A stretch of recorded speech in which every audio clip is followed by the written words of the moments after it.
இங்க நம்ம ஹீரோவோட ஒய்ஃப்‌க்கு எப்பவுமே சென்னையில இடம் வாங்கி வீடு கட்டணும்னு தான் ஆசை இருக்கும். ஆனா நம்ம ஹீரோவுக்கு கிராமத்துல வாழ்றது தான் பிடிக்கும். ஒரு நாள் வீடு கிளீன் பண்ணும்போது அவங்க அப்பாவோட ஒரு பழைய பெட்டி கிடைக்குது. அந்த பெட்டியில ஒரு பத்திரம் இருக்கு. அந்த பத்திரத்துல என்ன இருக்கும் அப்டின்னா, இவங்க அப்பா சென்னையில முன்னாடி ஒரு சொந்தமா கடை வச்சிருப்பாரு. இவர்கிட்ட வேலை பார்த்த சேட்டு கிட்ட ஏதோ ஒரு சூழ்நிலையால கடைய குடுப்பாரு. ஆனா அந்த சேட்டு இத நான் கடனா வாங்கிக்கிறேன்னு சொல்லி கடன் பத்திரம் எழுதி குடுத்திருப்பாரு. இந்த பத்திரத்த எடுத்து கொண்டு போய் ஒய்ஃப் கிட்ட குடுத்தா, நேத்து குடுத்த காசு இன்னைக்கு கிடைக்க மாட்டேன்து. இதெல்லாம் தூக்கி போட்டு வேலைய பாருங்கன்னு சொல்லிர்றாங்க. இருந்தாலும் இவரு சேட்ட கண்டுபிடிச்சு அவர்கிட்ட போய் சொல்றாரு. அப்ப சேட்டு சொல்றாரு, "உங்க அப்பாவால தான் இன்னைக்கு நான் நல்ல நிலைமையில இருக்கேன். 10 நாளைக்கு அப்புறம் இதே இடத்துக்கு வா. நான் உனக்கு ₹1,00,00,000 செக் தரேன்னு" சொல்லிறாரு.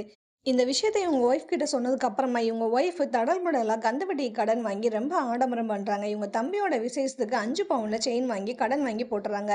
இந்த கடனே ஒரு ₹6,00,000 மேல போகுது. ஆனா இதெல்லாம் இவங்க கருதாம ₹1,00,00,000 வருதுல்ல, அதுக்கப்புறம் நம்ம குடுத்துக்கலாம்னு நெனைக்கிறாங்க. விசேஷம் முடிஞ்சு வீட்டுக்கு வந்ததுக்கு அப்புறமா இவர் போய் செக்கையும் வாங்கிட்டு வந்துர்றாரு. ஆனா செக்க வாங்கிட்டு வர வழியிலேயே இவருக்கு இருந்த சந்தோஷத்துல அந்த செக்க தொலைச்சிர்றாரு. செக்கு தொலைஞ்சு போனத வீட்ல சொன்னா பெரிய பிரச்சனை ஆயிரும். வீட்ல சொல்லாம மறைச்சிர்றாரு. நம்ம சேட்டுக்கிட்டயே போய் சொல்லிட்டு இன்னொரு செக் வாங்கிக்கலாம்னு சொல்லி சேட்ட பாக்க போனா அவர் இறந்து போயிறாரு. சேட்டோட பையன்கிட்ட போய் கேட்டா, அவர் எதையுமே நம்பல. உங்களலாம் சும்மாவே விட மாட்டேன். போலீஸ்ல புடிச்சு குடுத்துருவேன்னு சொல்லி திட்டி அனுப்பிறாரு. நம்ம ஹீரோவும் தன்னோட ஒய்ஃப வந்து இதெல்லாம் தெரியக்கூடாதுன்னு வேற ஊருக்கு அனுப்பிட்டு ஒரு டிடெக்டிவ போய் பாக்குறாங்க. இவங்களுக்கு இந்த செக்க கண்டுபிடிக்க 2 நாள் தான் டைம் இருக்கும். திங்கட்கிழமை ஆனா சேட்டோட பையன் சேட்டோட அக்கவுண்ட்ட வந்து குளோஸ் பண்ணிருவாரு. இதனால டிடெக்டிவ் வந்து எல்லா இடத்துலயுமே போய் செக் பண்றாங்க. இவர் செக் வாங்கிட்டு வரும்போது ஒரு ஆக்சிடென்ட் ஆயிருக்கும். ஹாஸ்பிட்டல் போயிருப்பாரு. அப்ப அந்த இடத்துலலாம் போய் பார்க்குறாங்க. அந்த இடத்துல எதுவுமே ஒரு க்ளூ கிடைக்க மாட்டேங்குது.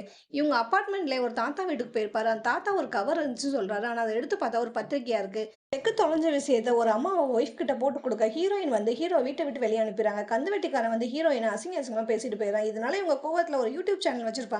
அதுல நம்ம ஹீரோவ பத்தி அசிங்க அசிங்கமா பேசிர்றாங்க. இதெல்லாம் பார்த்தா ஹீரோவுக்கு ரொம்ப கஷ்டமாயிருது. ஹீரோ பத்தி மட்டும் இல்லாம, ஹீரோவோட ஓனர பத்தி பேசவும், ஹீரோவ வேலைய விட்டே தூக்கிர்றாங்க. இதுக்கப்புறமா டிடெக்டிவ் கால் பண்ணி, அன்னைக்கு நடந்ததெல்லாம் வீடியோவா எடுத்து திருப்பி எனக்கு அனுப்புங்கன்னு சொல்லிர்றாரு. வீடியோவா எடுத்து எல்லாத்தையுமே டிடெக்டிவ்க்கு அனுப்பி வைக்கிறாங்க. அப்பதான் அவங்க நோட் பண்றாங்க. இவருக்கு ஒரு பழக்கம் இருக்கு. எல்லாத்தையுமே பைக்கோட பவுச்ல வைக்கிற பழக்கம். அப்பதான் ஃபோன் பண்ணி சொல்லும்போது இவர் சொல்றாரு, "ஆமா அன்னைக்கு நான் செக்க வந்து பைக்ல தான் வச்சேன்" அப்படின்னு.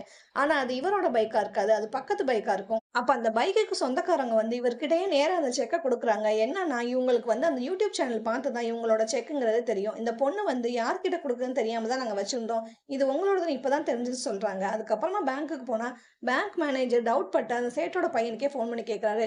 சேட்டோட ஒய்ஃப் தான் சொல்றாங்க. இது அவங்க அப்பா குடுத்தது தான். உங்க அப்பா என்கிட்ட சொல்லிட்டு தான் இருந்தாருன்னு சொல்லிட்டு எல்லாத்தையுமே சொல்றாங்க. சேட்டோட பையனும் அந்த செக்க வந்து நீங்க சாங்ஷன் பண்ணிருங்க. நானே அதுக்கு கையெழுத்து போட்டுறேன்னு சொல்லிறாரு. இதுக்கப்புறமா ஹீரோ அந்த ₹1,00,00,000 வாங்கி அவங்க அப்பா ஆசைப்பட்ட மாரியே 50,00,000 இல்லாத எல்லாருக்குமே குடுத்து உதவுறாரு. அதுக்கப்புறமா 50,00,000 ஒய்ஃப் கிட்ட குடுக்க அவங்க சொல்றாங்க, "உங்க ஆசைப்படியே நம்ம ஊருக்கே போய் நம்ம செட்டில் ஆயிடலான்னு."